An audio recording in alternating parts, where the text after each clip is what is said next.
منصور صاحب، یہ جو حالیہ پیش رفت ہے ٹی ٹی پی کے لوگوں کو گرفتار کرنے کی، کیا پاکستان کے لیے یہ اقدام تسلی بخش ہے؟ جی دیکھیے، ٹی ٹی پی جو ہے گزشتہ 10 سال سے پاکستان کے لیے ایک مستقل خطرہ ہے۔ ٹی ٹی پی کے ایلیمنٹس ہم جانتے ہیں سب کہ وہ پاکستان میں بھی ٹی ٹی پی کے ایلیمنٹس موجود ہیں اور پھر وہ سرحد پار افغانستان کے اندر بھی موجود ہیں، جس کی وجہ سے پاکستان گزشتہ افغان حکومتوں پہ بھی پریشر ڈالتا رہا کہ ٹی ٹی پی کے وہاں پہ پریزنس کا، ٹی ٹی پی کے کیمپس کا خاتمہ کیا جائے۔ اور جب یہ حکومت آئی کوئی 2 سال پہلے، تو ان کے اوپر بھی ہم نے بہت پریشر ڈالا، بہت ہمارا ڈائلاگ ہوا کہ کسی طرح سے تحریک طالبان پاکستان کے فائٹرز یا جو ان کی سرگرمیاں افغان سرزمین پہ ہیں ان کا سدباب کیا جائے۔ اس لحاظ سے تو یہ ایک جو سٹیپ ہے یہ خوش آئند ہے، جس پہ انہوں نے ان کے فائٹرز کو بھی اریسٹ کرنے کا کہا ہے اور انہوں نے ان کی لیڈرشپ کی طرف سے یہ بھی کہا گیا ہے کہ افغانز کی طرف سے ٹی ٹی پی کو کسی قسم کی مالی امداد نہ دی جائے۔ لیکن میرے خیال میں جو سب سے زیادہ ضروری چیز ہے جس پہ میں زور دیتا رہا ہوں جب میں وہاں سفیر تھا اور اس کے بعد بھی، وہ یہ ہے کہ پاکستان اور افغانستان کو ایک وسیع البنیاد ڈائلاگ کی طرف جانے کی ضرورت ہے، جس پہ جیسے کہ ابھی ارشاد عارف صاحب بھی عرض کر رہے تھے کہ اس پہ پاکستان اور افغانستان کی ایک نیبرلی ریلیشن شپ ہے، سب سے قریبی ہمسایہ ہے افغانستان پاکستان کا۔ اس میں سیکیورٹی کے ایشوز ہیں، ہمارا ایک طویل بارڈر ہے، کامن بارڈر ہے، اس کے ساتھ ہی ہمارے اقتصادی تعاون کے معاملات ہیں، ہماری تجارت ہے، ہمارا ٹرانزٹ ٹریڈ ہے، پھر افغان ریفیوجیز کا ایشو ہے۔ پاکستان نے ملینز آف افغان ریفیوجیز کو گزشتہ 4 یا 5 دہائیوں سے ہوسٹ کیا ہے، اور اب کس طرح سے ان کی واپسی عمل میں آئے گی، یہ سارا جو ایجنڈا ہے میرا خیال ہے جب تک ہم ایک وسیع البنیاد engagement, comprehensive engagement, broad based engagement Afghanistan کے ساتھ اسٹیبلش نہ کریں، ان کا حل ہونا ممکن نہیں ہے یا مشکل ہے، کیونکہ یہ ایک سینسٹیو ریلیشن شپ ہے۔ اس میں ہمیں چاہیے کہ ہم ان کے ساتھ ایک ایسی ریلیشن شپ اسٹیبلش کریں جس میں ان کے بھی سٹیکس، اکنامک سٹیکس ہیں، ان کے جو فنڈز فروزن ہیں انٹرنیشنل کمیونٹی کی جانب سے ان کا ریلیز ہے، ان کے اوپر سینکشنز ہیں یا وہاں پہ بینکنگ ریسٹرکشنز ہیں، ان کو اٹھائے جانے کے معاملات ہیں۔ اور اس سلسلے میں بائیلیٹرل ریلیشنز کے علاوہ ہمیں جو نیبرز کا فورم ہے یا ماسکو فارمیٹ ہے یا اس طرح کے جو دوسرے انٹرنیشنل فورمز ہیں، اس پہ بھی کوشش کرنی چاہیے کہ ان کے جو مشکلات ہیں، اقتصادی مشکلات، اس میں پاکستان ان کا حامی بنے۔ تو میرا خیال ہے ایک وسیع البنیاد انگیجمنٹ ہی ان مسائل کا حل پرووائڈ کر سکتی ہے۔ منصور صاحب، ماضی میں جب مولا عمر کی حکومت تھی کہا جاتا تھا کہ مولا عمر جو حکم دیتے ہیں اس پر عمل ہو جاتا ہے، حالانکہ اس وقت مکمل افغانستان پر کنٹرول نہیں تھا طالبان رجیم کا۔ اب کنٹرول مکمل ہے، لیکن موجودہ قیادت کے بارے میں آپ سمجھتے ہیں کہ اس میں یہ صلاحیت ہے کہ وہ اپنے احکامات پر عمل درآمد کرا سکے، اور یہ ٹی ٹی پی جیسی تنظیمیں جو دہشت گردی کرتی ہیں پاکستان میں، ان کو روکا جا سکتا ہے اور روکنا آسان ہے ان کے لیے، یا وہ صرف نظر کرتے ہیں، چشم پوشی بھی کرتے ہیں؟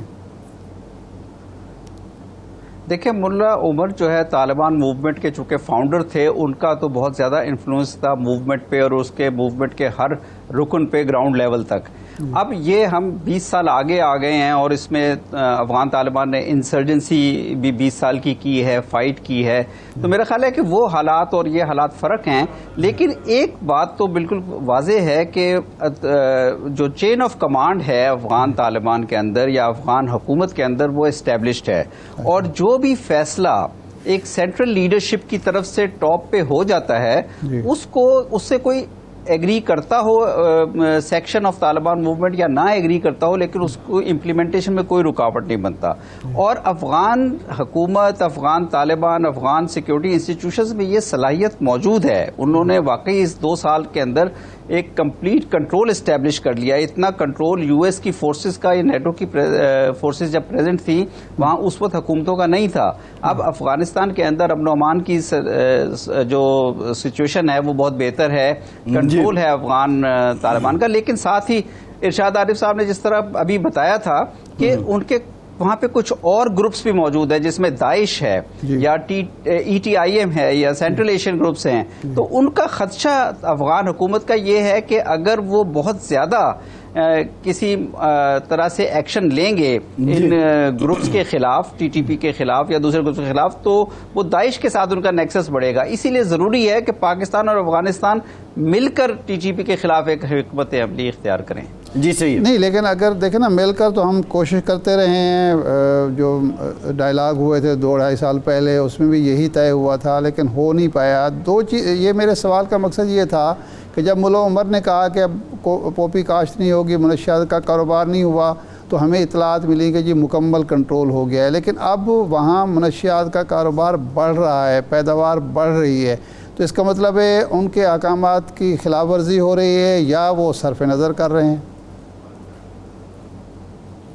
نہیں، دیکھیں، منشیات کا کاروبار بھی جو بڑھنے کی ایک وجہ جو نظر آتی ہے وہ ان کے اوپر جو اقتصادی پابندیاں ہیں. اچھا. وہ اس وقت اپنے ڈومیسٹک ریسورسز کے اوپر گزارا کر رہے ہیں، لیکن جو اقتصادی پابندیاں ہیں ان پابندیوں کی وجہ سے ایک ایسا امپیکٹ آتا ہے جس میں ان کو ریسورسز مختلف علاقوں میں ریسورسز ریز کرنے کے لیے لوگ اس طرف جا سکتے ہیں. لیکن ان کی ڈکلیئرڈ پالیسی افغان طالبان کی، افغان حکومت کی یہی ہے کہ وہ منشیات کی پروڈکشن کی، منشیات کی اسمگلنگ کی، منشیات کی ٹریڈ کی مخالفت کرتے ہیں. لیکن اگین یہ معاملہ ہے یا ہیومن ٹریفکنگ کا معاملہ ہے یا جو کراس بارڈر ایشوز دیگر معاملات ہیں جس میں ٹی ٹی پی اور جو بلوچستان ریلیٹڈ جو فائٹرز یا انسرجنٹس کراس بارڈر ایکٹیویٹیز کرتے ہیں، یہ ساروں میں میرا خیال ہے جبھی ایک ان کے ریزلٹس بھی آ سکتے ہیں اگر پاکستان اور افغانستان کا ڈائلاگ ایک مسلسل ہو. اور میرے خیال میں کہ جو دونوں ممالک کے فورن منسٹر لیول پہ یا پرائم منسٹر لیول پہ جو رابطے ہیں وہ اس تسلسل کے ساتھ نہیں ہیں جس تسلسل کے ساتھ یہ اس ایشو کے لیے ضرورت ہے، چاہے وہ ٹریڈ کے ایشو. منصور صاحب، اب سوال یہ بھی ہے، ابھی جو حالیہ ڈیولپمنٹ ہے، سفارتی تعلقات بھارت اور افغانستان کے معطل ہوئے ہیں. بھارت اور افغانستان کے بیچ کیا چل رہا ہے؟ افغان حکومت کا مطالبہ کیا ہے؟ دلی کیا کہتا ہے؟ دیکھیں، جب افغان طالبان نے ٹیک اوور کیا تھا تو